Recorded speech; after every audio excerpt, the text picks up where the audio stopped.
cost you a judge for money. I was elected to lead, not to read.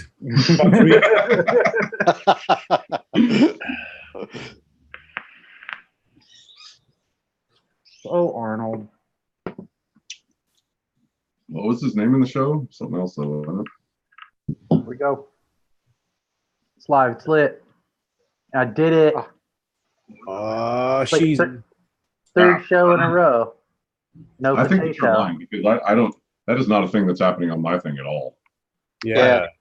What are you talking about? We're live. Those were live, dude. Nope, don't believe it.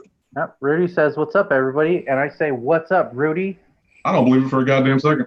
Rudy Tootie on that notification squad. And Oama-san is in the house. Wow. Joey, what's up, Joey? I used to work with Joey at the call center. Live chats, pop out chats. Back in the day. Phone What live. channel am I going to on YouTube here?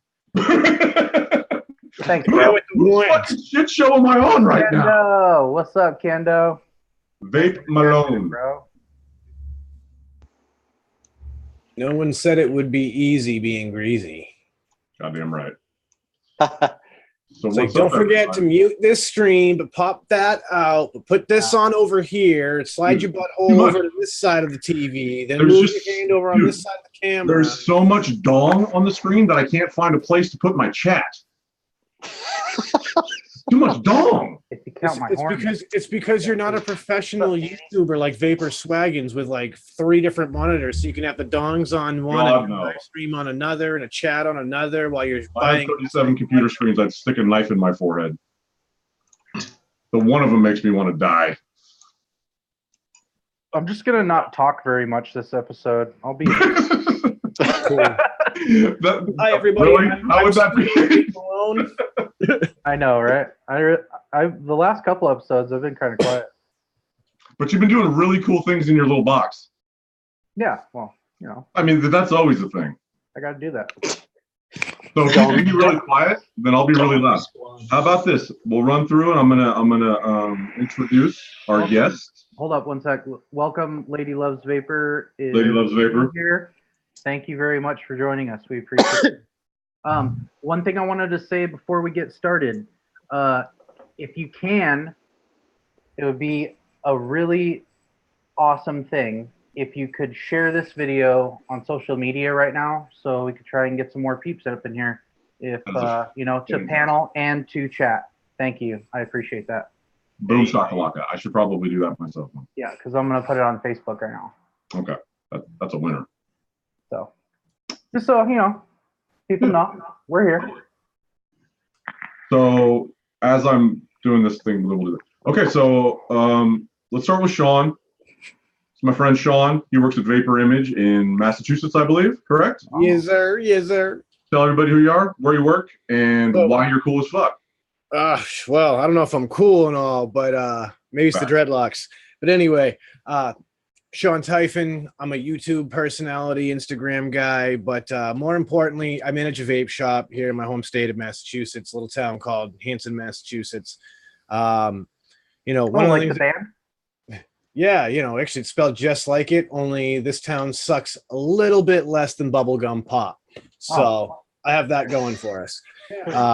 But, you know, I guess one of the things that sets us apart, and I think is probably one of the reasons why, you know, I was approached for all this is it always feels like there's a line drawn in the sand, isn't there, when it comes to brick and mortar shops? You got those brick and mortars that are just here to make a buck. The guy behind the counter doesn't really know anything, doesn't give a shit. Then you got the ones that are there who care about conversion. They want to see people quit smoking. They want to keep people vaping, and they want to foster the love of vaping in those people. And that's where my shop stands. We want to be somebody to affect a positive change. And, you know, if that comes at the detriment of our profits to some extent, then so be it. We choose to operate with a level of integrity and morality in order to be the best members of our community that we can be, both in the vape community and in our local community, in order to try to end that stigma from the general public in this perception that we're, you know, peddlers of something terrible. And that's what we do. Boom shakalaka. And then my friend Mike Smider from Queen City Vapes in Regina, Canada. No. No. Saskatchewan? That's right. Calgary? Saskatchewan. Oh, I got it the second time. Fuck. Saskatchewan? It's Regina. I They call it the Oh, I city. was right. I just mispronounced it. They call it the city that rhymes with fun. His There you go. his Wasn't it in Deadpool too? Like Deadpool makes a joke about it? Yeah, man. That's rad. Yeah.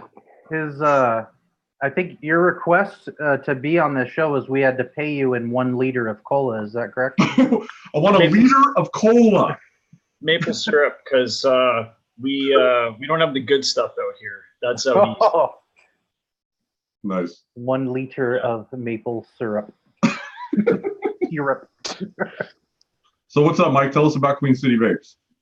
Queen City Vapes. Well, we were the first shop in the city. Basically, the way I started was I saw the potential of these products, right? I was a smoker for 15 years. My business partner got me into vaping back in 2012. I vaped for about a year and saw the potential of the product. There was nothing in Regina. And I just was like, man, I got to make these available here. This stuff works. And yeah, that's how Queen City Vapes came to be. That started in 2014. And yeah, 5 years later, here I am, man. Wow. It's crazy. First shop, there were, I think, 2 or 3 that started around the same time as me here, but I think there were already 2 in the province at the time. So I just wanted to make something available here where I'm at.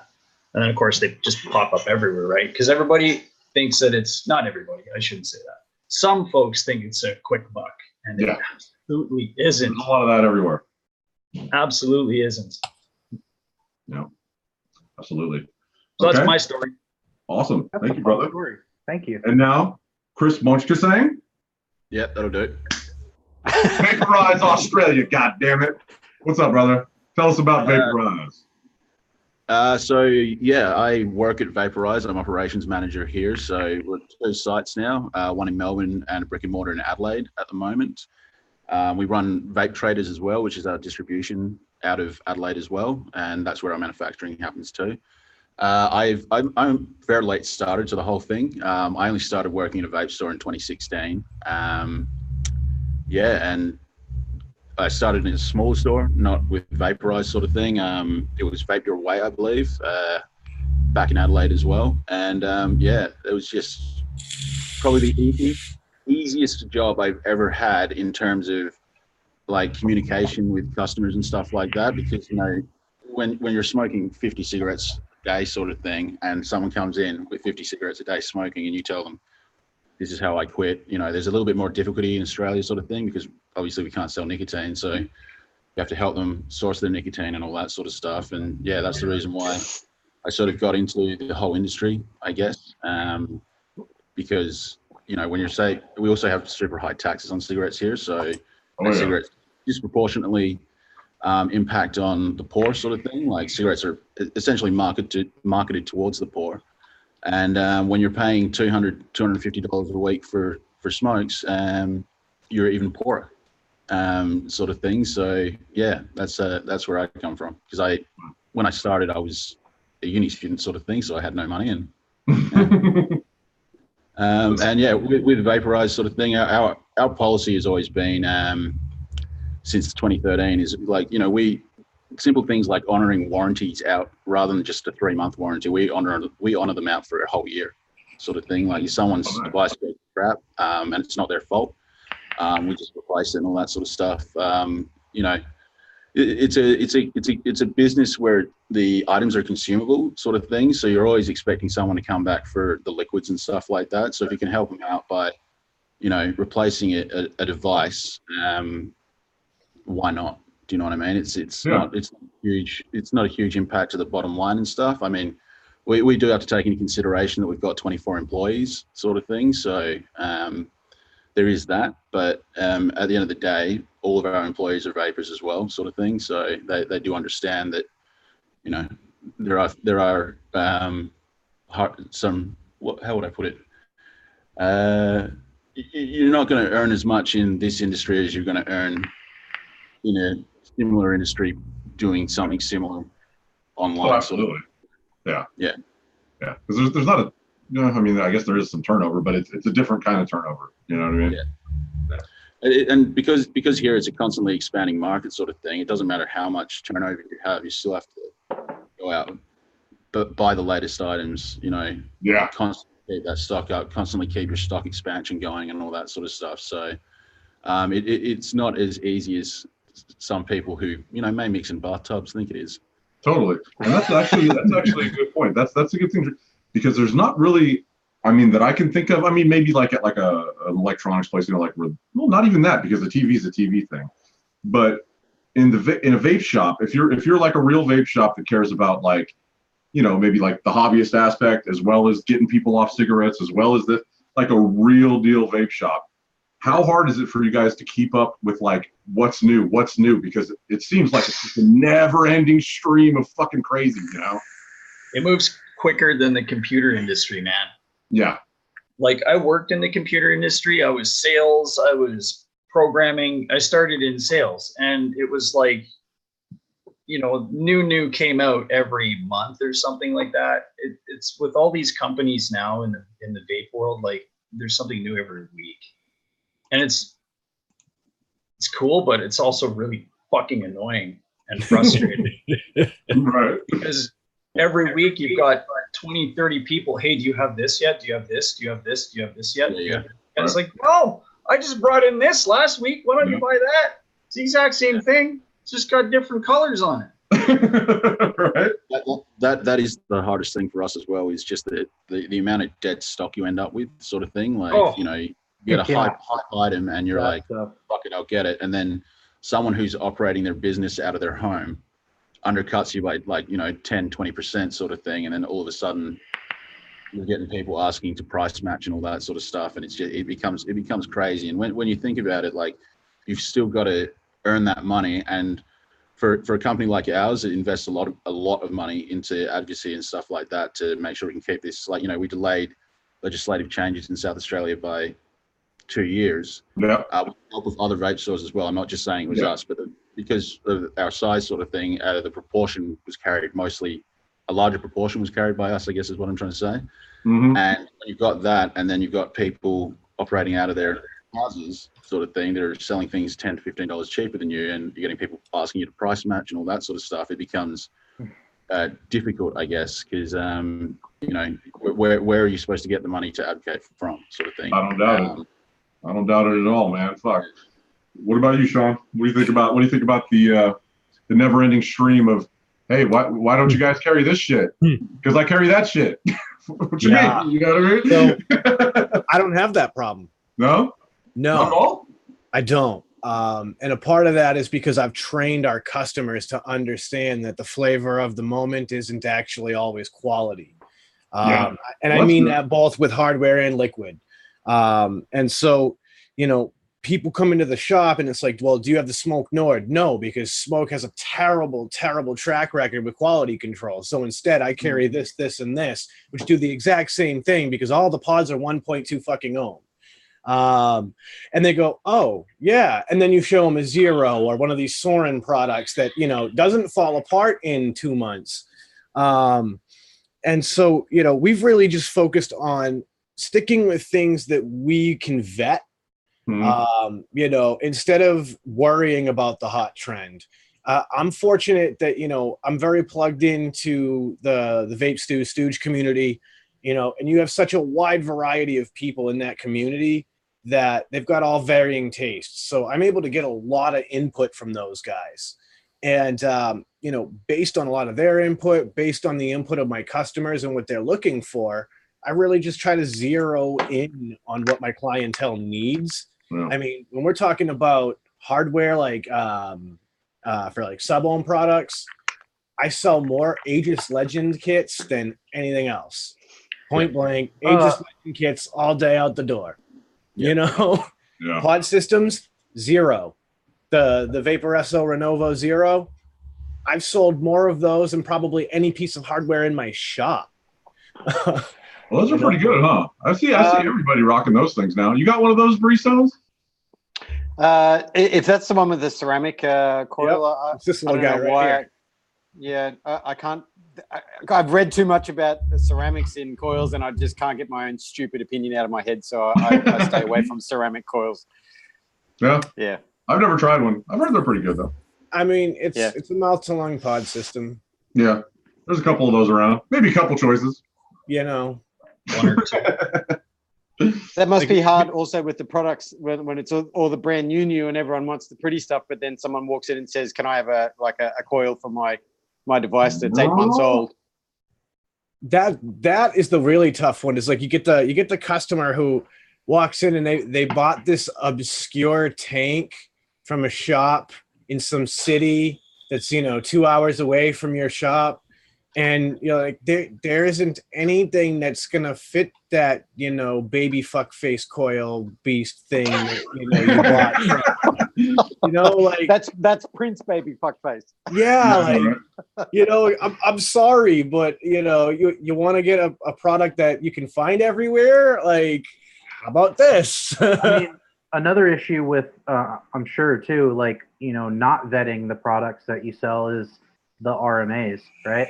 The returns, and those people coming back to you sad panda face, and like you got to let them down and be like, well, yeah, man, like I can help you talk to the company, you know what I mean? But like it's kind of between you and the company, and let's be honest, most of those companies aren't going to even take the time to help them, until 2 weeks down the line. They'll get back to them, right, and give them some BS excuse of why they won't take their product back.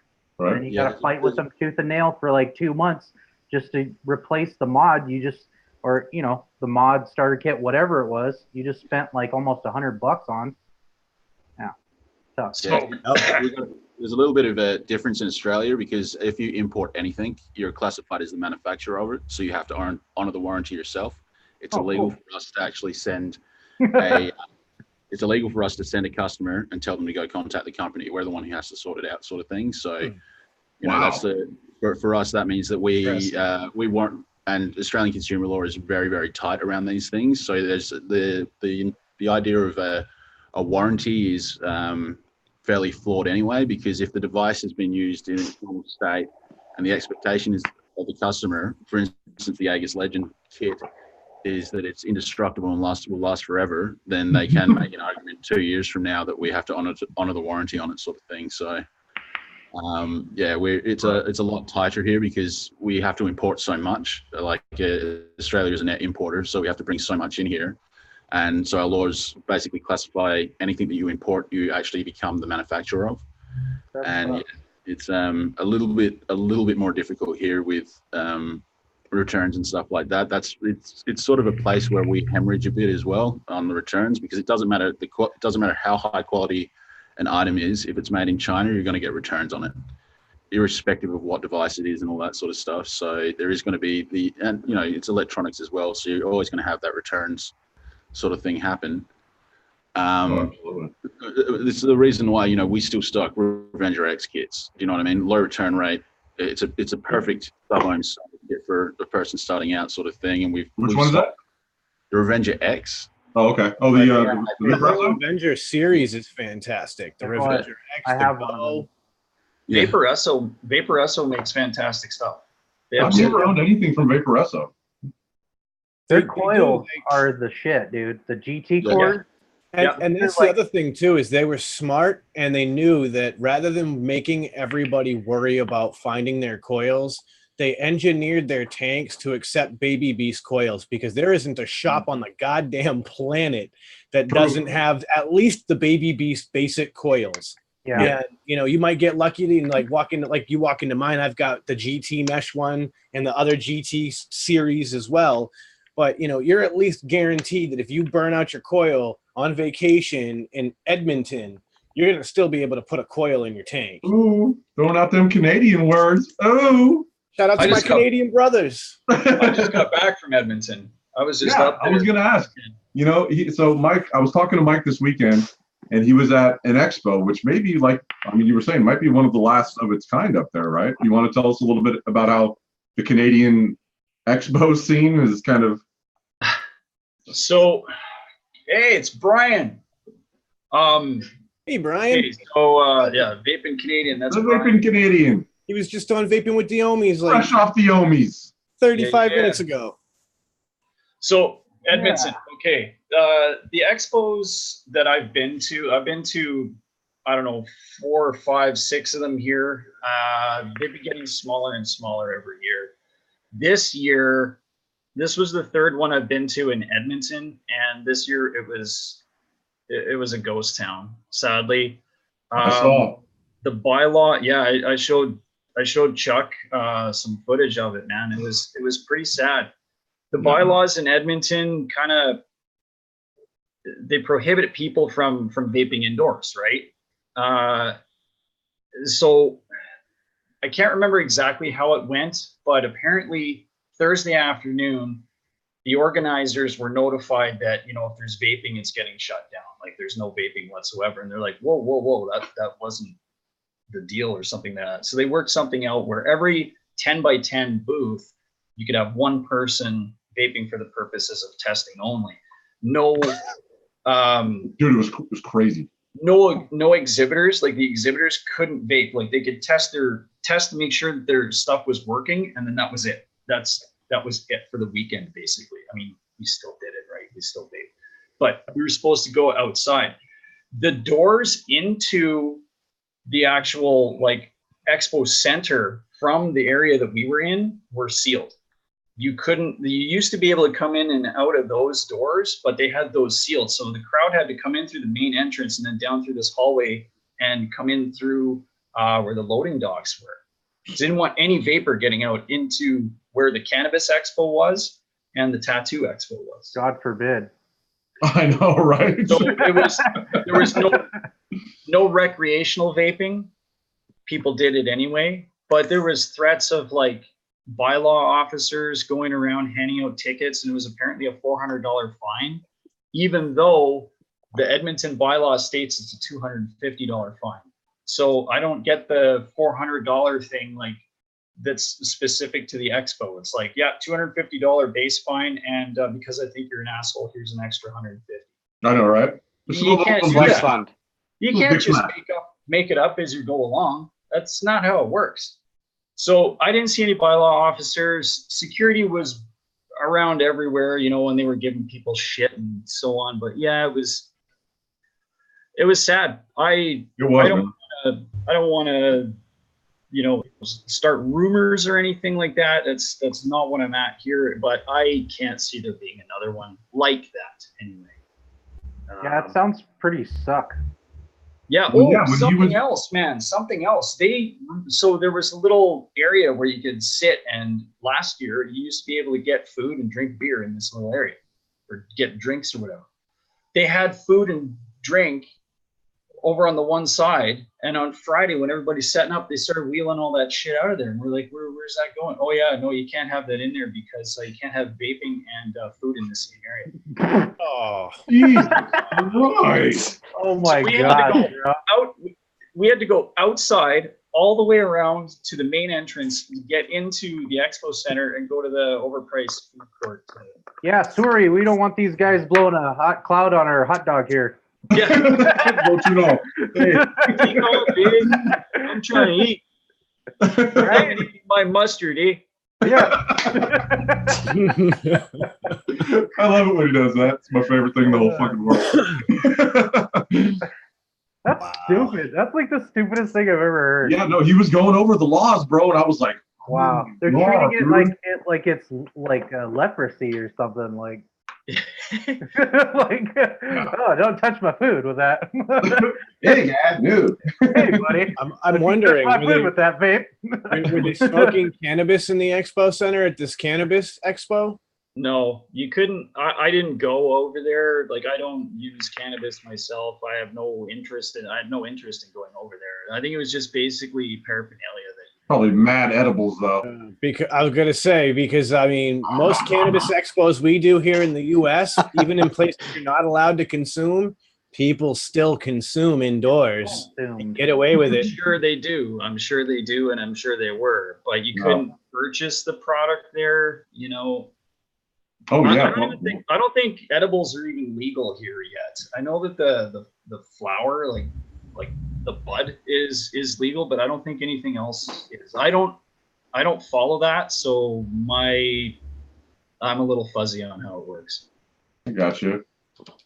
So we kind of, did you have something to say, Kevin or Malone? Huh? What? Oh, I thought you were saying something. My bad. Oh, no, I was gonna respond to somebody in chat, but. Oh, okay. So we got a little bit into those crazy goddamn laws, but like Adam, Chris, Hold My Beer Australia. I mean, so maybe we could get into a little bit about how the absolute decimation of South Australia is affecting Vaporize as a company. You know what I mean? Yeah. So essentially, South Australian government has, for the past, I think, 6, 7, 8, 9, 10 years, banned the indirect sale of cigarettes. So you can't sell cigarettes online. You can't purchase cigarettes online in South Australia and all that sort of stuff. What the South Australian government and most state governments, because all the legislation here around tobacco is generally run by the state governments. The South Australian government had pigeonholed vaping into tobacco legislation, which means you can no longer purchase or sell online in South Australia from October 1st. No advertising, no testing in store, no vaping in store, no vaping wherever food or beverage is being consumed. So if someone has a beer at a pub, you cannot vape at the same time. You cannot drink a coffee and have a vape, sort of thing. So you're better off getting a takeaway coffee or a takeaway beer, except you can't drink public in Australia anyway. So that takes that out of the equation as well. So that forced us to move to Melbourne, where I am right now in my executive office, which is completely empty right now.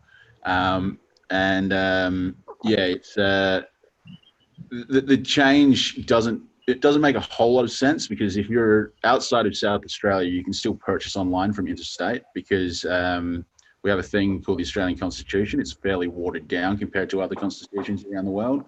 But it basically says that the South Australian government cannot create laws that would impact something in another state. So someone in Victoria can sell to someone in South Australia. The only way that the South Australian government can stop that is by taking that vendor to court. And they've never done it for tobacco, and they're highly doubtful they'll do it for vaping, because the test case would be super expensive for both parties, sort of thing. Australia is fairly conservative with all this sort of stuff, like vaping, everything new that comes out. It takes us 5 to 10 years to catch up to everyone everywhere else. Whereas, across the ditch in New Zealand, you've got a whole government that's sort of well behind vaping and all that sort of good stuff. So, and that's where we have our Vaporize New Zealand arm as well. So, how long has that been a thing? I mean, it hasn't been. I mean, because I swear I've only seen it within the last year or so, right? Or is that? Yeah, it's been around for about 2 years, I think. Okay. That's sort of how I started at Vaporize. Is that Morris ended up going to New Zealand and essentially required someone back here for the management side of things. So that's sort of how I started on the hands-on stuff, sort of thing, all the operations side of the business. And it's Vaporize New Zealand. You can tell that there is like a demand for nicotine juices, because Vaporize New Zealand is doing well. Probably doing real well. Yeah. Because people in Australia buy from a brand that they know, an Australian brand that they know, which is located in New Zealand, sort of thing. And it created a sort of exodus of a lot of the larger vape companies in Australia. They went to New Zealand, they opened their stores. They still maintain bricks and mortars here, and they still maintain an online presence here. But they've opened in New Zealand as well. For most of them, I don't even think it's capturing like a larger share of the market or anything like that, because my understanding is that most of these Australian stores that have moved over there aren't actually doing a whole heap in New Zealand. Like they're not selling to New Zealanders. They're literally only selling back into Australia. Exactly. They're just basically outsourcing the business that they had here. They're taking it there and selling to the same customers. Yeah. Wow. And the thing is that it's increased safety when you're able to sell with nicotine. That was one of the reasons that Morris moved it over there, is because if you can sell with nicotine, then you're not selling 100 milligram. Do you know what I mean? Like, yeah. And 100 milligram for someone just starting without any guidance can be a very dangerous. Not so much for that person, but for that person if they have kids, pets, animals, that sort of thing. Yeah. That's where the danger can come in. Most of the poisons from nicotine in Australia, I think it's something like 57% have been for children, essentially, getting their hands on 100 milligram. And yeah, unfortunately, a few months ago, we had one lethal case of a child with nicotine sort of thing. From my perspective, like the whole Australian system doesn't make sense, because they're allowing vaping, they're allowing people to import personal use nicotine under the personal importation scheme.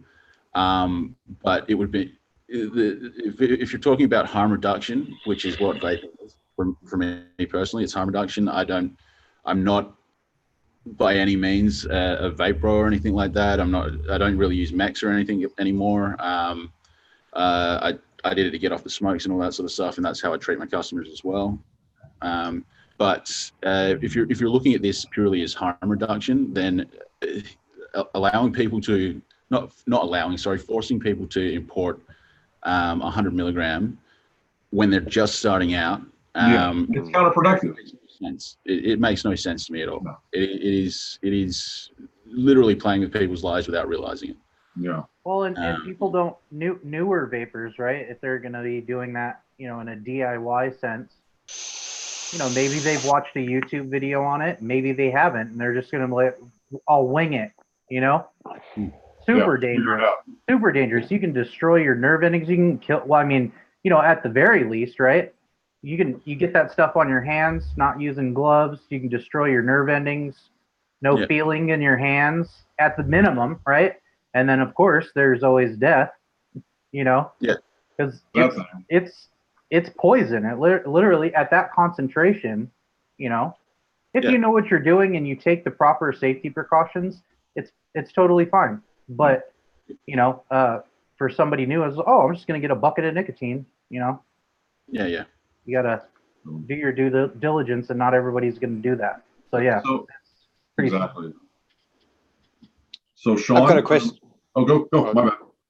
I was just going to ask the question to you all in shops. Like, obviously, for someone who doesn't work in a vape store, thinking about working in a vape store with being a hobbyist is a pretty exciting thing. But did you realize like how much, you would be helping people, from the harm reduction, situation? And the second part to that question, like how many new people are coming in each day, even with all the bad news? Like, is that bringing people in? Great question.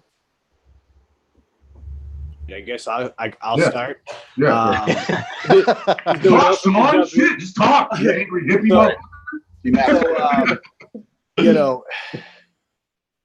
it's a weird conundrum, right? Because you get a lot of new vapors that come in, and a lot of them don't even understand what's going on right now. At least in my perspective. I mean, when I came in as a hobbyist, I came in with the intent and the understanding that as much as I loved vaping, it was my desire to help people grasp vaping that drove me. I got into vaping that I suddenly became motivated by vaping. So I went into it with that thought in mind. One of the eye-opening aspects was that, in a shop like ours, we don't cater to vapors like me. Most don't. We don't. That's not what we're there for, because, I've got some stuff for the hobbyist, but at the end of the day, we are the front line for a lot of smokers who get to first experience vaping as a whole. A lot of those people walk in and they have one of two ideas in their head. All vaping is the jewel, or all vaping is clouds bro clouds. All right. And they completely get wide-eyed when they walk in and they see that there's this massive selection and nothing fits the narrative that they built for themselves before they walk through the door. And so we get to explain to them that, look, here's this multitude of options. Here's how we can tailor an experience that best suits you. Mm-hmm. And then, of course, explaining to them things that we've learned through the years. You know, I'm not even sure exactly what prompted the comment, but I just saw it out of the corner of my eye by Scott Hanley saying 50 milligrams in a pot of salt is too much for me. I hear you. And, you know, one of the things that we do a lot is try to educate people that you don't need salt. I've done, you know, we've done our work to find brands that make, you know, a 50-50 blend in a 12 or a 18 milligram, so that this way you can put that in your pod system. And that, let me tell you, that 50-50 is a punch in the face. Yeah, dude, you get that throat hit, man. 50-50, you get that PG. That's what I'm running, you know, like there's an 18 milligram 50-50 in here. So when I'm craving a mouth to lung, I get a good mouth to lung hit, and I'm, you know, I can put it back down and I'm good. But, you know, that's, I came to it with the goal in mind of being a positive force for people who wanted to quit. And, you know, there's been some trials and tribulations in that, because you want to educate those people. You want them to understand immediately that, you know, this stuff is being threatened, and, you know, I want you to love vaping, but I want you to fight for it too. And then you realize, well, you can't beat them over the head, because especially somebody new. I mean, somebody new. I mean, that's great to be like, hey, you know, here's your new Vaporesso Zero. Here's your 50-50 liquid, and we're also getting fucked in the ass over here. So just maybe take a look at some stuff on that. But like, you can't say, hey, you better sign this fucking petition, asshole, before you walk out of this door, because that motherfucker's never coming back. I'll never forget when it was S3319, when that was really the big deal and everything. And one of my guys had explained to this young girl that, like, you know, you like that mango jewel pod, right? What if they took that mango jewel pod away from you? You know, you really should get involved in this, and, you know, at least, you know, say your piece that this matters to you, blah, blah, blah. Yeah. And a month later, she comes back in or whatever for her jewel pods, and she goes, oh, so I guess they didn't pass that, huh? Right, like it's over. Bombed.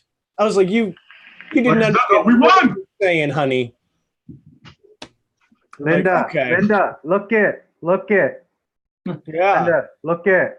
Exactly. Mira. Exactly. But that's the nature of the beast, right? Is that we're dealing with people who, at the core, they just want to not smoke cigarettes. Yeah. I mean, let's be honest, right?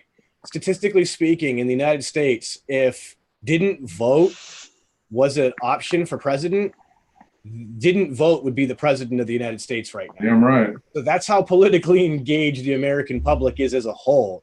You think we're going to get them to fight for something as trivial to them as vaping?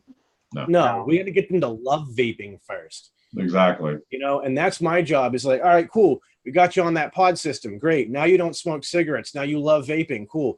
Let me show you that you can step down into this, or maybe you can do this and this. And you learn that, you know, there's more ways to enjoy vaping. And next thing you know, it's like, oh, hey, this is really great. But I heard a thing on the news that, you know, they're trying to do a flavor ban, and you turn around and go, well, funny you should say that.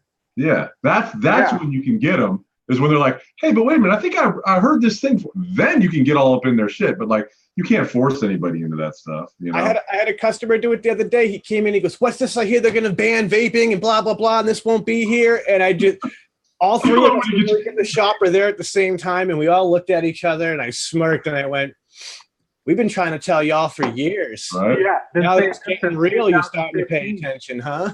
Right. Seriously. Yeah. I love Sean's masshole accent almost as much as I love fucking Mike's fucking super Canadian when he does it. Yeah, guy. Come on down to Boston. Mind the car. Park the car in the yard. Car in the Harvard yard. You get your ass on the slammer, guy. Go for a whack in the pack. Did you get Adam? Can you reiterate your question a little bit for Mike? Well, I guess you got into vaping effectively. Sorry, I have to think about it again. The question is like how many people are coming in now because of the bad news? How many of those people are coming in now that are still just looking to give up cigarettes? Can we call them bad news bears? Boom. Bad news bears. It hasn't really slowed down. The bad news hasn't really slowed down. There's always going to be those people out there that even as a current vapor, you're going to walk past them and they cough at you as they're choking back a cigarette, right? It's come on.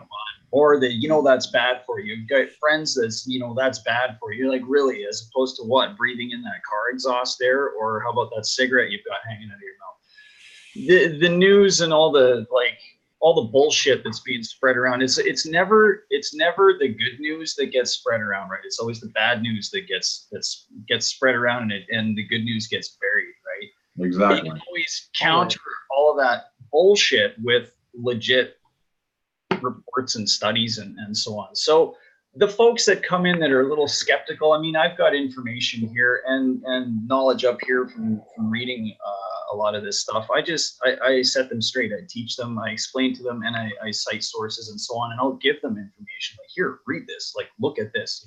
Dr. Farsalinos, for instance, a lot of his studies, I'll point them towards that. I'll point them towards the Royal College of Physicians and Surgeons. I mean, that's a pretty prestigious group of doctors, man. And you're going to tell me that, like, Huffington Post knows better than these guys? I don't think so. What? No, but what do you mean? The subject matter expert on everything vaping. I'm basically, it's this. I don't want to reiterate what Sean said because, I mean, he went on a big spiel there. It's the same thing with me. You still get the new people coming in, and it's like, yes, okay, let me teach you about this. What I don't like, what I see quite often, are parents coming in buying stuff for their kids. And like when Sean was talking about salt, Nick, who was it that said the 50 milligram thing? We got parents coming in that don't have a fucking clue what salt Nick is, what they're buying, at all. And they come in with their kid who's underage, and I'm instantly, do you have ID? Oh no, she's buying it. Well, do you have ID? That's not the answer to the question that I asked you. Yes. So this is parents buying for their underage, for their kids, children. Is that what you're saying? saying? For their kids. Not even smoking. Not even smoking. They've never smoked in their life, and they want a Breeze 2 or something similar with a 0.6 ohm coil and 50 Nick.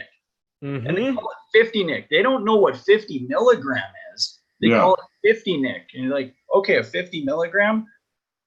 What's that? Yeah. So these parents, I'm just supposed to and their kids texting them from the car. And I'm like, okay, Mom, we're going to have a sit down here. I got to explain something to you. See, that's great. Legally, I have to throw that parent out. Yeah. I see. As soon as they've made it aware to me that they're making that purchase for somebody who's not of age, I have to throw them out because at least in the States, that's a federal crime. Purchase tobacco for someone underage. I don't know if it's the same. I don't know if it's the same way with us here, but I know that, I can still sell to them, but I don't want to. I generally don't, and they don't usually buy after I've just educated. That's the thing. See, that's the caveat. Is what he said before that was this clueless parent, obviously fucking clueless if they're coming in there to do that, right? If you sit them down and explain to them, hey, this is why what you're doing is not beneficial to your child. Okay? This is why this is bad. I'm not going to sell it to you regardless, but I'm going to explain to you why you shouldn't go down the street to the next vape shop who will sell it to you. And then if you have that conversation with that fucking parent, then chances are that kid's not going to get that shit. Yeah, it's nuts. Okay, so down in the States, you've got this FDA we're going on a completely, has nothing to do with Adam's question either, really. Like we went down pretty standard for the show. Pretty standard. That's how all of these kind of topics go. Yeah. Yeah, we'll go back to Adam's question here first.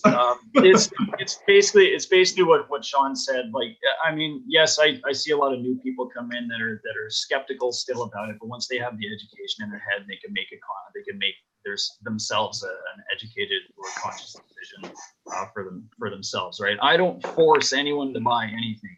They make up their mind themselves. I'll give them options, and they make the choice. They're curious about this one. I'll explain this one. I'll explain the differences between this one and this one that they're looking at. What I love are the ones that come in. Do you have the Juul? No, I don't. I'm glad you mentioned that. So I'll point them to another device which I do not have with me. It's the Stealth. You guys have probably seen it. The Stealth. It's similar to the Juul. I'll point them. I don't think I've seen that one. It's I'd have to run to the front to grab it, but it's basically it's a same form factor, kind of a yeah. It's a closed pod system, like your Fix, like your Miley, like your what's this new one, the Key, like the Juul, right? It's okay. So I'll go pricing first. The Juul starter kit is $65 up here, 65 Canadian. The Juul by itself, the hardware is $45 Canadian. Wow. The Stealth, which has a 420 milliamp hour battery versus the 200 milliamp hour Juul, is $20, 20 Canadian, right? But wait, when you tap it, does it light up? No, and you can't do the little rave. I'm just kidding. No, it doesn't do that. That's good. But they'll either go to that, and then I'll explain to them the differences between a closed pod system and a refillable system. And while a lot of them will go to the convenience of the closed pod system because there's no filling and getting juice all over your hands and gross and oh my God, I need a paper towel and yuck, this is nasty. I hate this and put it in my drawer for the rest of its life. Mm-hmm. They like the plug and go, plug and play, vape. I'm done this pod. I throw it in the garbage, which I don't like, but throw it in the garbage. That's why Juul has gotten more smokers off smoking than any open vapor system. That's for damn sure. I mean, say what you want about fucking Juul, but that's a fact. That's a fact. I don't like the Juul. I think Juul's a terrible company, but I've got to actually thank them and respect them for what they've done in terms of the vape industry, bringing people to it. Yeah. There's folks out there that will not set foot in a vape shop, but they'll go to a Shell gas station and see the Juul there and buy it there, right? Mm-hmm. You know, and then maybe down the road they will venture into a vape shop and say, "Hey, you know, I need something better than this." And, So the situation. Oh, Chuck. The situation that I was just going to say is I was in a vape store the other day. It's not a store that I'd normally go into, but I was in there looking at some stuff, had a chat with the person behind the counter, and then a lady walks in afterwards. And, you know, she was the first time in a vape store situation where she was having a conversation with the person behind the counter about, I just wanted to buy a device, you know, and it was a 5-minute conversation of the person explaining what it was that she had to do. Sorry, this person, I don't want to be gender specific, what this person had to do to get, you know, effectively nicotine. And then it was just all too hard, you know, like, isn't that what, you know, I mean, I know our governments don't give two shits about this, but that's the whole situation, is that this person was instantly turned off the product because of the fact that I had to do all of this stuff and order online, and I've got to, you know, that whole situation of, okay, I just lost a person, or, you know, the employee is thinking, I've just lost a person who's not actually going to pick this up because it's too hard, you know. Mm-hmm. How do we overcome that? How can we still engage people and tell them, well, you know, here in Australia even, there's actually 3 or 4 things that you have to do before, you know, you get this. And then, God forbid, you actually don't break this device and you'll need a second one, you know. So that's the biggest thing that I have, because I was kind of looking at the employee and looking at this woman as she was walking out, like, dude, you know, he's giving you an option and you're not even willing to, you know, take a day to plan, or, you know, but it's okay to, you know, have 30 years of smoking under your belt. Like, I was just like, I wanted to chase this woman down the street and say, it's not hard. Yeah. You know, it's it's overwhelming for a lot of people at first, right? But I mean, that's what we as vape shops are here for. You need help, you come to us. You can't go to the corner store and buy a kit from them and expect, you know, Chuck behind the counter to explain it all. But here's He the doesn't thing, know. right? Chuck Smoke doesn't know. no He just fills the explanation. till with money. You know, one thing though too that I just want to add something in there. It's like here in America, we haven't always been the friendliest looking bunch, at some of these vape shops to come into. I'm just saying, you guys know what I'm talking about. You guys got these dudes with giant beards, tattoos, and Face tattoos, yeah, face tats and stuff, and it's to normal people, right? Like your average Joe, they might be like, I don't know, man. I don't know if I'm gonna go in there. I might get raped or something. There's come out with like two toes in my pants. Every show I've been to, every expo I've been to, everybody looks the same. Yeah. They all look the same. They all have this look like thanks, man. I mean, I can't. I know you're talking about me. Thanks. Yeah. You fit the beard. You fit the beard. You know what I mean? I can't even grow a beard. I'm 42 and I can't even grow a beard. I've been profiled before. It's not the first time, buddy. It's all right. but that's the thing, right? Is that everybody, all countercultures start with a certain core group, right? Yeah. And vaping at this point is a counterculture. And who is going to be most attracted to a new counterculture but the people who are themselves part of counterculture? The people who are into piercings, tattoos, rock and roll, those are the people who are going to immediately be open-minded enough to experience vaping at its earliest stages, and then as we continue to, educate, like the majority of my customers don't look anything like me.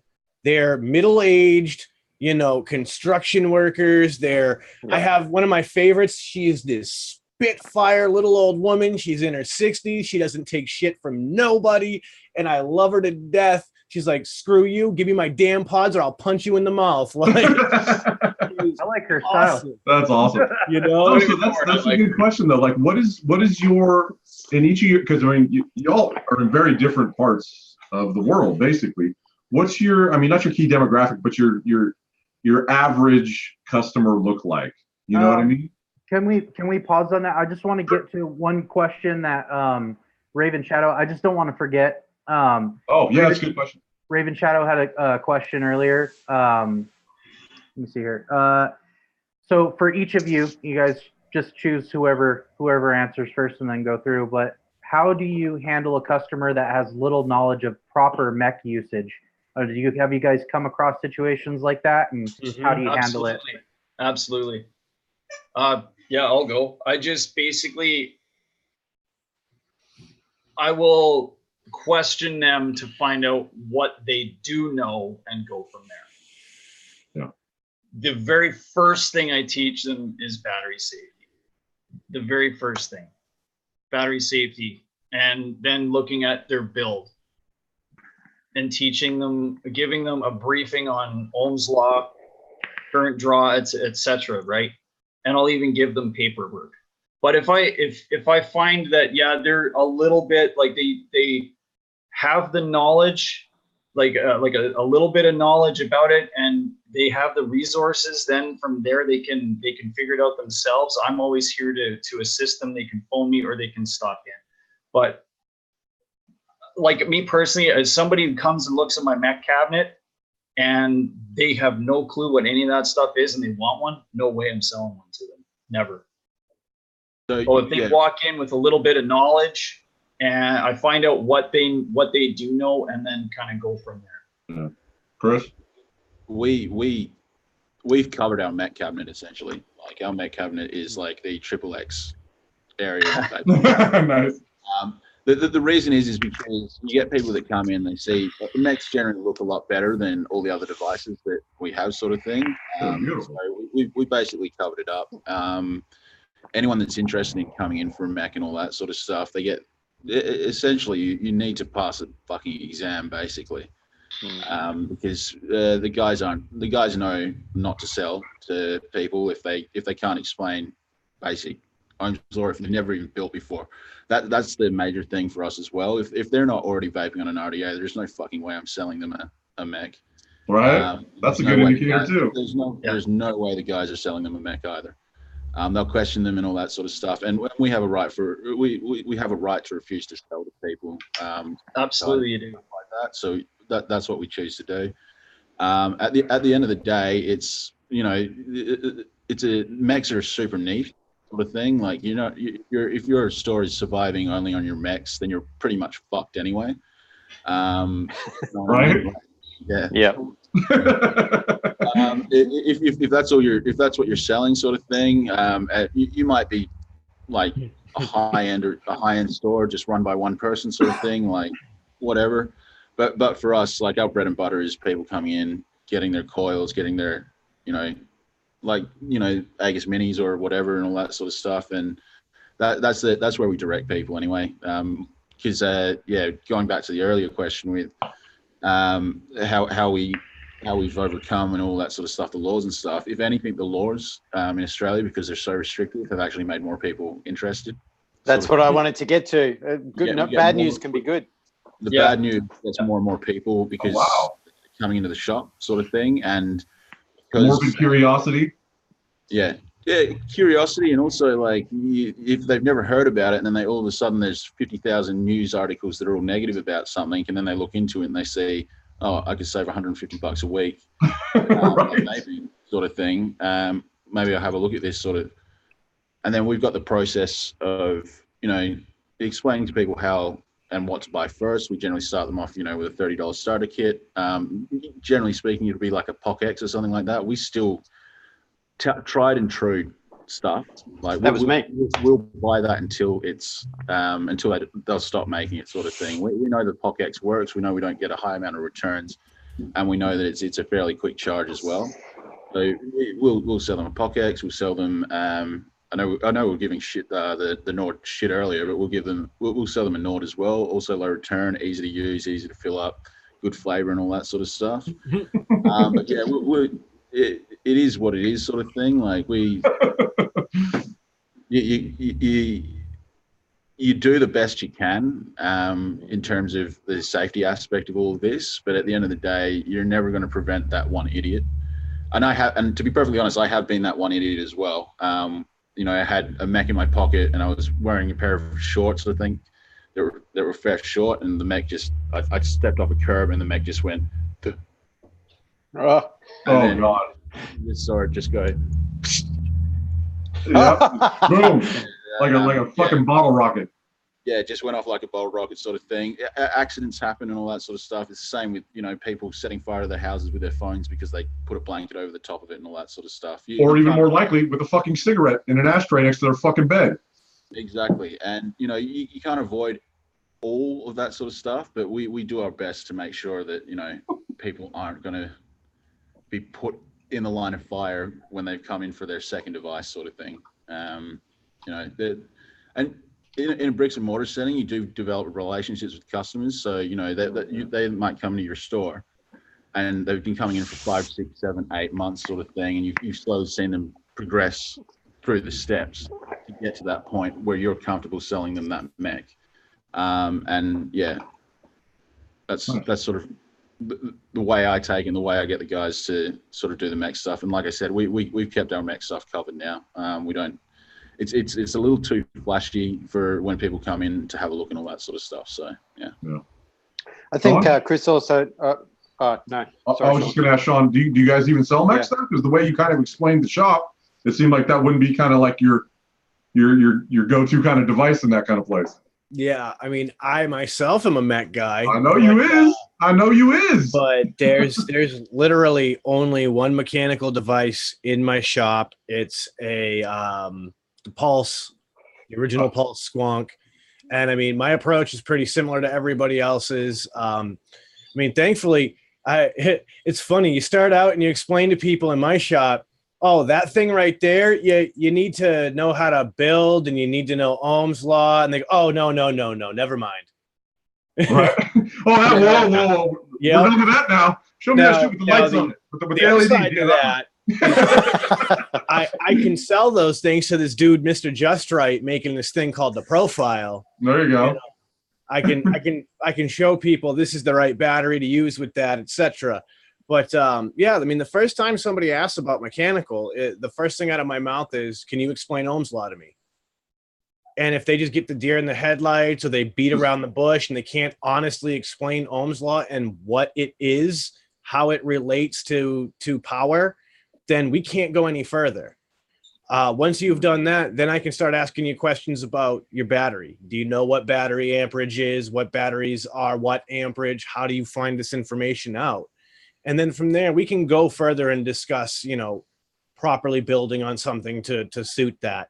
But yeah, as a general safety precaution, we don't carry anything mechanical for that very purpose. No. Because I mean, that's what I figured. Liability is way too high. And when you are dealing with beginners, even people who can talk the talk can't always walk the walk. I mean, same scenario as Chris. I'm an unregulated guy, and I've made the mistake and had an unregulated device. It was a parallel box, fall over on its side, and just continue firing on that button because there was enough weight on it. So, like, that one's scary. You have to know exactly. That one's scary. Hair trigger. God, dude, that one. I remember seeing that one at ECC. You showed me that at the squad. Right. It's the only one like it. Dual parallel, but that button though. That dumb though. Yep. Mm-hmm. I got the Toonie K fun on there. Woo! Those batteries never die. Not with a K fun on it. Fucking amazeballs. I was going to say before. No. Which what? Did we want to do a buffet? Is that a thing? Huh? We can close it with a buffet. Fuck it. Right? Yeah, we'll close it with that. Okay, that'll work. And I'm vaping on vapey things. Back to you, Duck.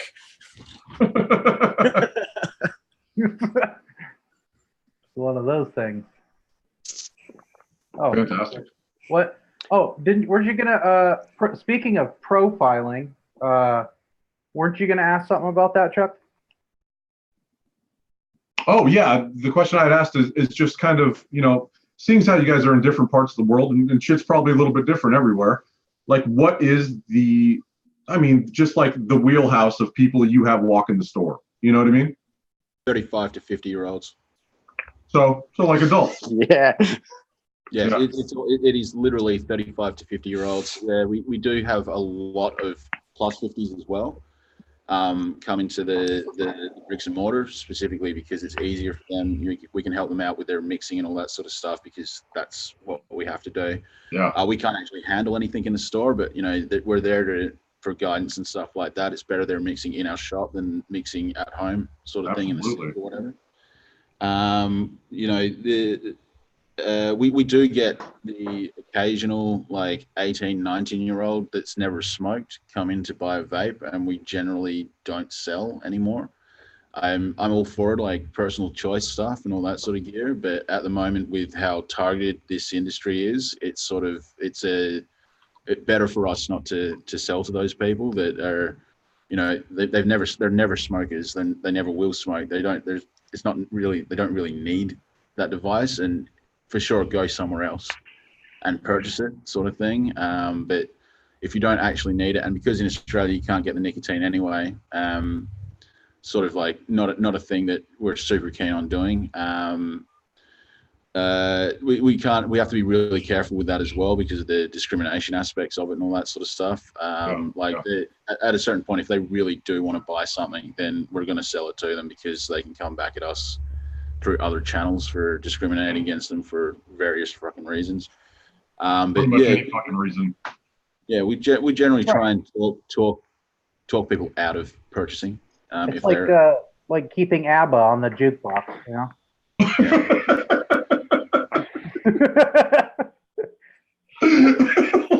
We get it. I love it. It's so good. So, Sean, how about you? What about the age ranges or the just the kind of people maybe? I mean, we're a T21 state, unfortunately. So the majority of my customers naturally are going to be adult. 25 to 35 is probably the key demographic. That's a little bit younger. But at the same rate, it's more of a blue collar town that I'm in. So it's a lot of construction workers, landscapers. It's a lot of those working class people. Hence all the legends. Yeah, they recognize the fact that, you know, what they're doing is, you know, physical labor. They need something that's healthier than smoking. Or, you know, they're current vapors and what they're doing is hard on the device. Or, you know, they need something that's more convenient. And so there's a lot of people I get with like a pod system and I get them in a 6 milligram. So it's like, this is good for work. And then I got my cloud chucker in the truck for when I go on my ride home and I'm good. Should push the jackaroo over the ages. Yeah, we've been looking into it. Do it. Yeah. I want one of those things so bad for outdoor activity time. Because I don't really have anything that's like, you know, even semi-waterproof, you know. So if I drop it into like the water, it's, you know, Dunsky. Toast. So Mike, what about up there in old maple syrup mafia land? Saskatchewan. Squatchatan. It's around. It's about the same as Sean's too. It's like 25 to 35. We're in my province. We're 18. Other provinces are 19. I think there's 4 or 5 of them that are 19. Either way, it's a lot of just like not a lot, but I'll get the just turned 18s coming in and buying, and it's like my take on it is, you know what, you're legally an adult, you're making the decision yourself. I'll sell to you, but hey, I don't feel good about it, but you know, but the majority of the customer base I'd say is between the 25 and 35, but it ranges from like I got 18 right up to probably 75 years old people coming in. I got an old guy, we call him Grandpa John. He's I think around 75 or so, early 70s anyway. Hey, he comes in, he loves his squonk mods, and he hangs out for, you know, hours and just just talking swanky swanks. Just Shout out to Grandpa John, dude. He sounds dope. Yeah, Grandpa John, he's like the nicest dude ever, man. Oh, love anybody Grandpa. with the name Grandpa in front of it, you know, is usually that's a winner. Your first name's Grandpa? Yeah. Dude. That's my kind of homie right there. Yeah, that's my dude. Yeah, it's that's my core demographic is probably 25 to 35. Sorry. No, you're right. Sorry. No, I'm sorry. You're sorry? Stop being so fucking polite. Be an American. Call him an asshole and just move on. That was very Canadian of you to argue about who's more sorry. Damn. We went there. No, I insist I'm more sorry. I'm sorry. You're No, sorry. I'm sorry. Oh, I love it. Oh, I knew we were going to get there. I am definitely feeling apologetic right now. Sorry. Adam, you want to jump in here? I'm not sorry at all. I'm not That's sorry. the first time he's ever not been sorry about something. Wow. Yeah. Yeah, our demographics changed when we changed the staffing as well. We added a lot more female staff upstairs and to the bricks and mortar, and it got older. The demographic did when we did that sort of thing. It became far more approachable upstairs. As soon as we started adding female staff, sort of thing, we actually saw a huge spike in actual women taking up vaping. Amazing. Wow, So, really, that's cool. It was somewhat intentional as well, because not that we're missing a market or anything like that, but I've explained to Chuck before. My background is public policy and government management, essentially. And if you look at like all the health stuff around quitting smoking and stuff like that, it's actually more difficult for women to quit smoking than it is for men. and vaping is actually targeting vaping at women is actually, in terms of public health, actually has a better outcome for public health generally, purely based on the biomechanics of nicotine addiction in women. So there was my previous store that I worked at, Vape Your Way. We were was run by a lady called Kat, and yeah, she essentially her demographics were something that I'd never seen in another vape store. Really? She would have like 60, 70-year-old grandmas come in and stuff like that, and they would skip other vape stores just to go to hers. So it was something sort of that we were looking to kind of replicate in the vaporized store, just to make people that would otherwise avoid it because of the bearded, tattooed, look sort of thing. And yeah, it worked for us in terms of bringing more women into the store, I guess. Yeah. That's amazing. That's wow. Yeah. Yeah, but even I don't want to go into a drug den looking shop. Like that's the other thing as well. Like, I'm wearing a hat and all that sort of business, now because I'm hanging out with you guys. But if you were working or you're effectively not acting like your peer group, that's that other situation. I mean, there's a store that I won't go into only because, as a dude, I don't feel comfortable. So, Yeah. Creating a Canadian guy for that, so we're in good shape.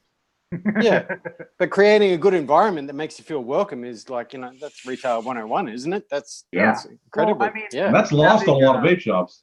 Yeah. Yeah, having that female representation there, it's like, a female is not always going to want to come in and feel comfortable talking to a bunch of dudes, right? Like, Yeah. Absolutely. like this is obviously a sausage party up in here. I don't know if I want to go in there. So, Well, I mean, and there's at least some female representation, they feel comfortable conversing with that female, and and that will lead to just healthy things for them. So that's there's all good. other little silly shit that like some of these shop employees don't even think about that affects that too. I mean, a customer mentioned to me the other day they thought it was really cool because when I'm in my shop, I don't play hip hop or heavy metal or punk rock. I mean, yeah, that's all stuff I love.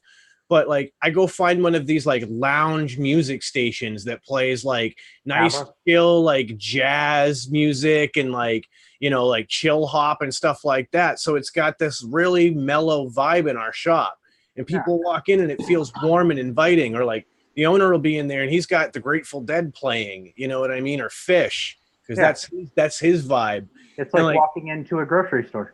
Yeah, like you want that environment to be inviting to everybody, not just the jerk offs that you would go hang out at the bar at. Yeah. Put a little Chuck Mangione on and call it good. Yeah, exactly. Get some Kenny G playing light, dim the lights a little bit, but not so not so low that they can't see the product. And right.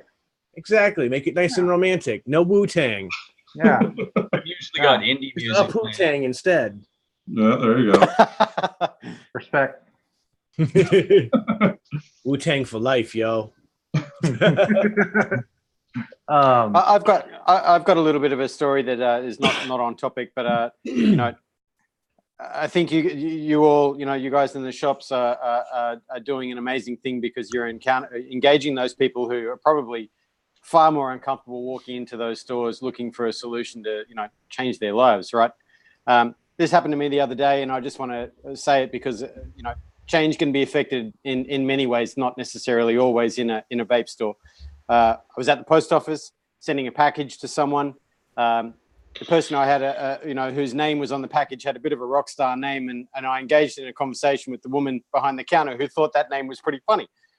And, she wanted to know who this person was, and I said, oh, they're a little bit of a personality. I said an online personality, and that was as far as it went. And she said, oh, is he a musician? And I said, no, actually, have you heard of vaping? The moment I said the word vaping, this woman said to me, are you a vapor? And I was expecting to, cop the abuse of like, here we go, And when I said yes, she basically launched into a 5-minute monologue about, so this woman would have been over 50 in a post office, that kind of job, that kind of environment. She launched into this 5-minute monologue how she didn't know anyone.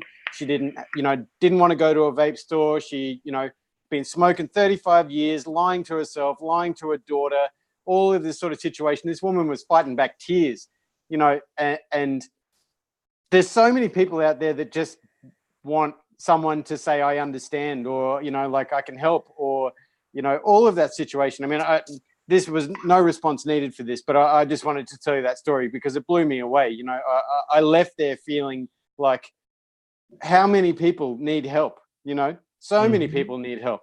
Yeah. And even with the stores, I mean, they're only shutting people down and doing things left, right, and center, and governments can't get off their ass to change legislation, to whatever. But there are so many people that just need something.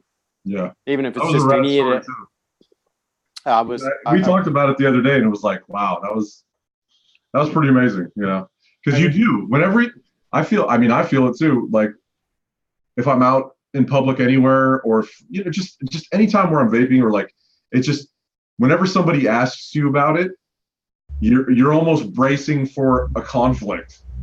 Yeah. Like, you know what I mean? You're getting your stats ready. You're ready to fucking, all right, let's do this. But then when something like that happens, and someone's just like, oh wow, that sounds amazing. I've been really wanting to learn about it. This is something that I would love. I mean, that's just like the greatest fucking thing in the world, because it's, it's so unexpected too. It's just like, that's rad. I've had like the complete opposite. I never get challenged ever. Really? Ever. I'll cop. You're mean. I'll cop the occasional like, you're a fuckwit, and that's because I don't know if that's about the vaping or the hair or the stupid mustache, but whatever. I like the mustache. My experience lately has been like, I was walking through airport security, and the guy was like, "Oh, I've got to make a purchase off you guys in the next couple of days." Just randomly walking through security in airport, walked into the airport lounge in Melbourne, and the guy that was serving bar there, or tending bar there, was just like, "Yeah, I've been looking to get into vaping," sort of thing. And I was like, "Cool. Give me that coaster. I've got a pen. I'll write down our website and discount code, which we now can no longer use, and all that sort of stuff." And yeah, but I haven't had much, if any, challenge at all lately. It's almost like the negative press has caused a paradigm shift. It's like in Australia, we've got the whole tall poppy syndrome thing. If the government tells you something's fucked, then everybody thinks it's actually good, right? Because of the lack of trust in government here, sort of thing. So, because we change leadership so often and stuff like that. Like 45 times in the last 9 years or whatever it is. So that's something that we talked about too. I still can't get over that. You don't have stable leadership, and you're constantly changing. Who is the face of the country, sort of thing.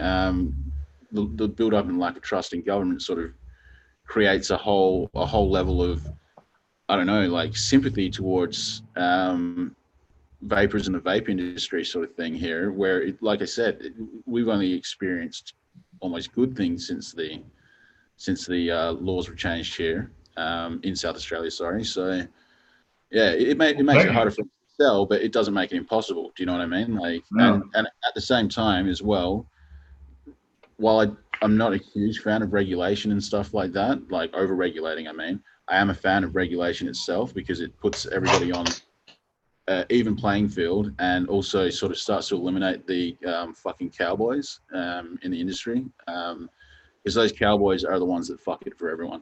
Yep, absolutely.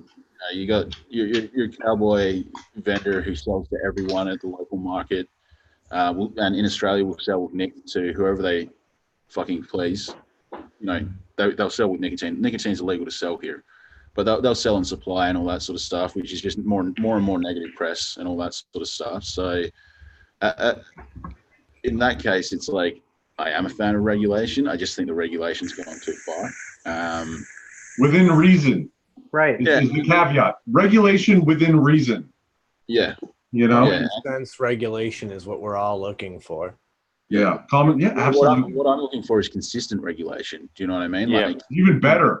If we're going to do regulation, regulate it like consistently across the entire fucking country. Do you know what I mean? Don't have a law that's significantly different in South Australia to Victoria to South Wales, because it makes it complicated for everyone. Like I know New South Wales and Victorian vendors that won't sell into South Australia now because they're too afraid of South Australian government bringing that case at them, sort of thing. Which there isn't a vendor in Australia that can carry that. Do you know what I mean? Like carry that court cost, that battle, sort of thing. So it is becoming more and more stupid because the different states are doing so many different things, sort of thing. Just make it consistent. If you're gonna regulate vaping and tobacco and all these end products, regulate it from the very top.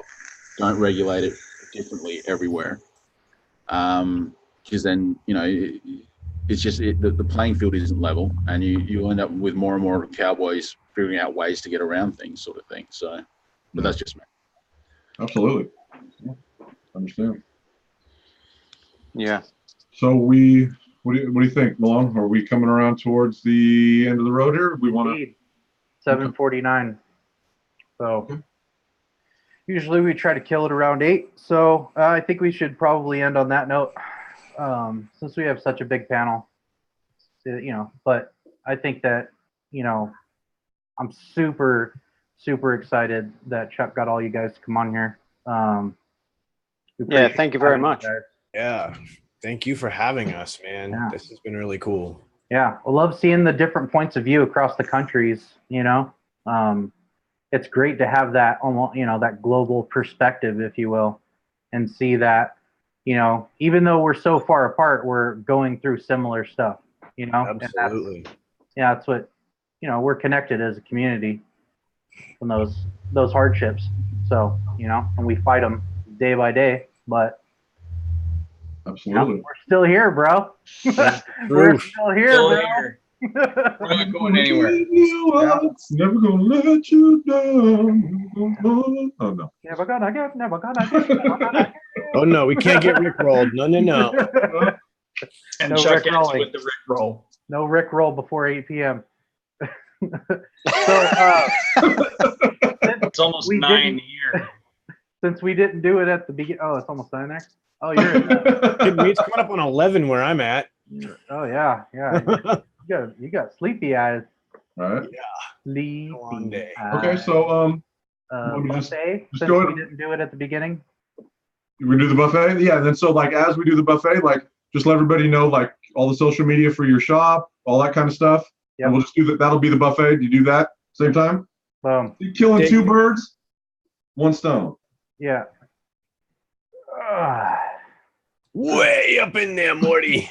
Yeah. Way I up. don't know. I don't think that's a stone, but Yeah. that's what we're He's gonna pulling the stones out. do. Rock and roll. I also wanted to thank chat. Sorry. Thank you, chat. Everyone in chat. Thank you guys so much for coming and showing up and posting all your fun stuff in chat. It was fun talking to you guys. I missed the troll though. I kind of want him back. What was it was going on there? It was really quick, actually. I know, and I miss him already. Yeah, it was really quick, and he didn't even really troll that hard. So No. he forgot to leave a thumbs down. So, but so That's all right. I did. I'm sure somebody will do it now that I said something, but I know, right? he didn't. So, I do start? we want to go with? We'll go with everybody. So you guys can do your social media plugs and. So why don't we go first? Because we don't matter. Oh And yeah, then that's true. Our guest will go last. Yeah, that's true. I'll go you're first. sweet. True. Can I go first? Because I only got a couple things. It's easy. Okay, I'm going first. I don't give a fuck. I'm going. It's happening. This is happening. Get her done. Going with the Vindicator, NorCal Sick Boy, with a goon. One of them goons, maybe. One of them RDAs. One of them fucking clampy situations. Dull Dime 32, Toonie K Fun, with all these have Malone juices in them, or liquids. They have Malone liquids, signature liquids from Vape Malone. This thing that I'm actually squonking with Breeze Tones, because Breeze Tones though. Yeah, baby. Oh, BreezeTones.com. God damn it, go there. Please. please. And Nordlife, just for Shawnee Typhon, the angry hippie. Nordlife! Fuck smoke. com. Free stones. It's funny we were talking about devices dying because I had a device die on me in this show. No. But I'm still going on my Dead Rabbit drop saga. So I have the Basium Dead Rabbit with a little Hunting Clouds sour blackberry action. Then I've got Drop Dead. That's my everyday with a little bubble tea made by a buddy. Then I've got the Dead Goat on the device that died, which will rename. There'll be no name on that. Draco? Yeah, fucking died. That's got a little French toast action. And I also have the Orion with, I think it's cookie butter or something like that. I keep checking the pods out. breezetones.com. And that's it. Mr. Malone. All right. First and foremost, what I've been vaping on most is my Canadian fire alarm setter offer, MDS. The flashlight. My flashlight, my knurled flashlight for Flashlights my are us. for my horn's pleasure. And I got the unicorn RDA on top. And inside I got my my corny ass pudding. That cornbread pudding. I finally made like a full 120 mil of it. So yeah, finally. And then I got my Wake Mod Cove, that gang with Dead Rabbit on top. Double helix drip tip, that gold. Breeze tones inside. Gold. Stay gold. Yep. Gold, Tony boy. Breeze tones coils inside, and my banana muffin flavor. Oh, it's so good. I know. I need more. love the banana muffin. All right. Sean, you go. All right. You guys have ever seen the green room, then you guys would know. Bang, I got the focus button because I'm all fancy and shit. So, yeah. Dreamer Ardent combo. If you don't know, now you know. Tenacious TX Vapes make some really good shit. And in that, vaping Uprising from my friends at the Wicked Angel Vapor Company. This stuff is killer. It's a toffee cereal bar, and it's fantastic. Next up, that's that Profile Unity, giving that thing a go on top of my refinished Envy, the original. When you scrape the paint off, it's actually a good-looking mod. What do you know? And in that is Shorty. It's a strawberry shortcake on a buttered Southern-style biscuit, and that's from the Guardian Angel Vapor Company. And then I've got the Gear RTA on that Tesla 85, because this is my little bang-around, beat-up mod. This guy's awesome. Little low cost. Is that the like the Wii style? That's like. Yep, it's the single battery Wii. And got that Vinyl and Vapor Deep Cuts Dragon Shake, because Dragon Shake on a single coil is serious business. And that's what I'm vaping on. If you want to check out my shop's Instagram, that's Vapor Image LLC. Myself, it's at Sean Typhon _SCFC. You can find me on YouTube doing all these video things once a week, whether I'm bitching about advocacy or I'm talking about e-liquid. Just depends. You never know. And then, of course, the Green Room every Friday night over on the Frames Janklin Vapor channel. We like to have nothing but illustrious guests. Maybe we'll be able to talk Mr. Breeze Tones into being one of those illustrious guests. And yeah, beyond all that, guys, I got to hit you with the sign out like I do everywhere, every time. Don't let the bastards get you down. Be cool. Don't be a dick. And let's keep it cloudy. And I'll pass it to Mr. Chris. Sure. So basically, because we're moving the warehouse, I literally have one device, Aegis, and it's got the Aspire T-John on top. That's your tank? Pardon? That's your tank, huh? That's the ones you were using back when we did our interview, huh? No, the T-John is new. I've only had it for a couple is of it? weeks. It's literally just it's a burnt coil every 2 days. So yeah, I wouldn't. So that's highly recommended by Chris. I'm persistent though, so I won't give up on that son of a bitch. and just vaping Heisenberg 25 milligrams salts at the moment. You can get us, vaporize_au on Instagram and all that sort of stuff. Vaporize.com.au for the website, and vaporize.co.nz, and I think vaporize_nz as well on Instagram. I don't do Instagram or social media or YouTube or anything like that, so you'll never. It's not easy to get a hold of either. Yeah. And I'll throw that across. Cheers. That'd be Cool. you, Mike. Me. I only got one mod. I've been rocking this all weekend long. Is that what I think it is? Yep. It's the lovely Monarch Ass face. Aspen Mod Co. This one's name is Ryan. Got to give a big shout out to Ruby Roo and Josh for this lovely creation. It's topped with the Dead Goat combo, DHD Copper Rose Chop Top. I named those tips, by the way, so go me. Right. In there, I've got Coil Turds Quad Core 27 gauge Aliens. Nice. And some well steeped from August of last year Dragon Shake from Mr. Eric Vinyl and Vapors Deep Cuts line.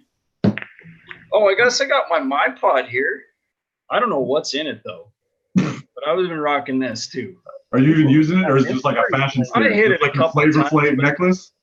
This, yeah, I just been like putting in my grills and like that's what I've been vaping on this whole weekend. And apart from that, I guess you can follow me on Instagram, Queen City Vapes, Facebook, Queen City Vapes, website, queencityvapes.ca. Get your Queen City on, yo. Get your Queen City on. Look at that. Chuck's rocking the hat. We got some swag too. Boom. That's What's the website?